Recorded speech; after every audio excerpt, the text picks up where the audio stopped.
that we have. And we pointed out, brother went to check, and what's the figure, how much is 1.3 trillion? 1.3 trillion. $1.3 trillion is how much money we spend. They're talking about black spending power. And of course you know spending is not any real power. You know what spent means, right? When something is spent, it's gone. Its energy is gone. It is now powerless. And as you spend, you are not really exercising any power, you are giving your power away. We need to be able to use the money that we have strategically. And when we talk about the fast food industry, as the information points out, black people eat more fast food than anybody else in the country. More fast food than any other ethnic group. However, the fast food industry does not put any money back in the black community in a meaningful way, and certainly not on our terms. Look at the people who work for McDonald's and how long they've been struggling and picketing and marching and having press conferences trying to get a raise in pay. They're not even asking that McDonald's reinvest in the black community. I am. See, they're not saying that McDonald's ought to buy potatoes from black farmers. I'm saying that. With all the potato chips y'all eat, they ought to buy some potatoes from black farmers. That's they right. should reinvest in the community in the same way that they reinvest in every other community. The workers are not asking for anything real. They're just asking for a raise in pay and can't get it. They've got to fight with them, and most of the people who are working there are your sons and daughters and grandchildren. That's why they don't pay them. We have to use the leverage that we have. We've got some power. And if we were to use our economic leverage, if y'all would stop buying fast food for 90 days, if you would stop buying fast food, and pastors, if you would just start talking about this on Sunday, the pastors who are part of this growing coalition have already agreed that on the second Sunday of every month, they will address the same social issue. Won't be the only thing they do. They'll preach whatever they were going to preach, but they will address the same social issue on the second Sunday of every month using the model set by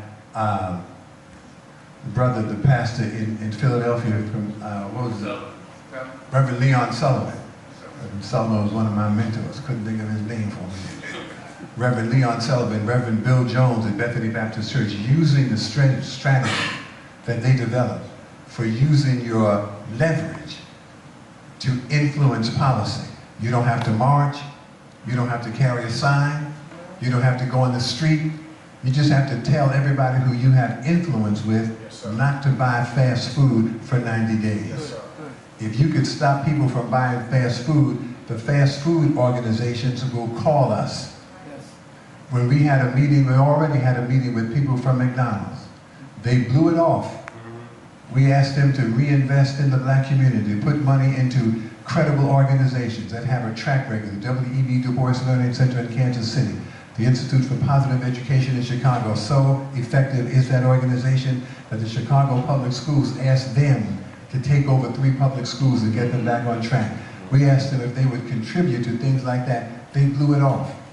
One of them said I was a stick-up artist. She didn't really mean that about me personally.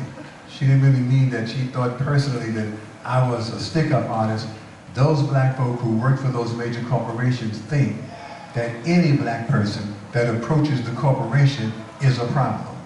Because their function, they believe, is to protect the community, protect the corporation from the community.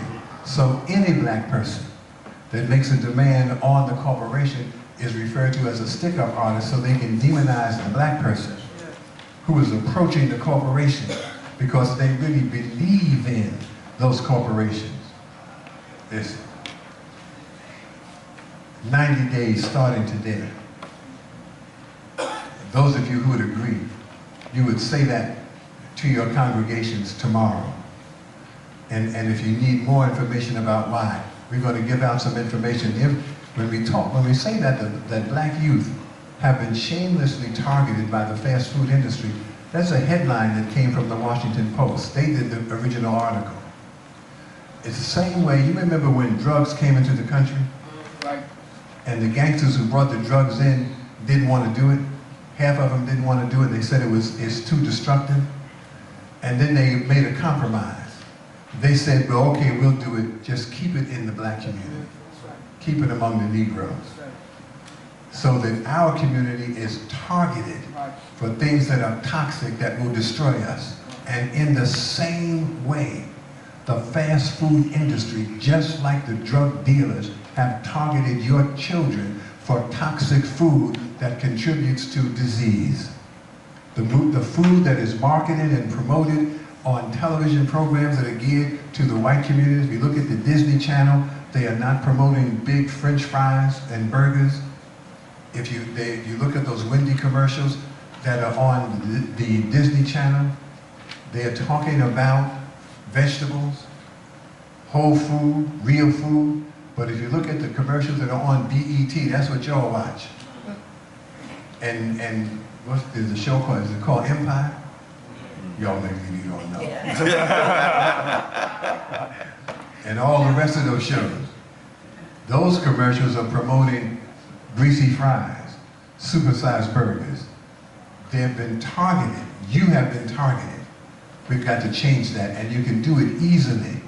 Now, one of the things we're going to do as we leave here, we're going to go out into the street, just the men. I know that the sisters, Angie, I know you want to come, but only the men.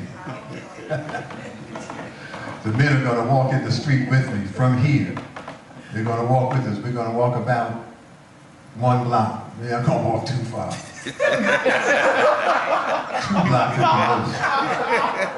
the most. These are city blocks. We're going to come out here and we're going to walk in the street for just a couple of blocks, and we're going to give out this information that we have and begin to introduce this idea of no justice, no profit.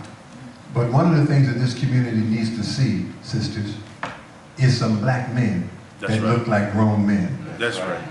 Need to see some black men whose cap is not on backwards. I need to see some black men who look like grown men with dignity. We're going to walk in the street because we want to present a dignity-affirming image of black men. Y'all with that, sisters? I want you to hear, we're getting near the end, so we can walk, but I want you to hear, there are a couple of other people, of course, and we have Bishop Gaylord. I want you to hear for a few words from Dr. Calvin Butts.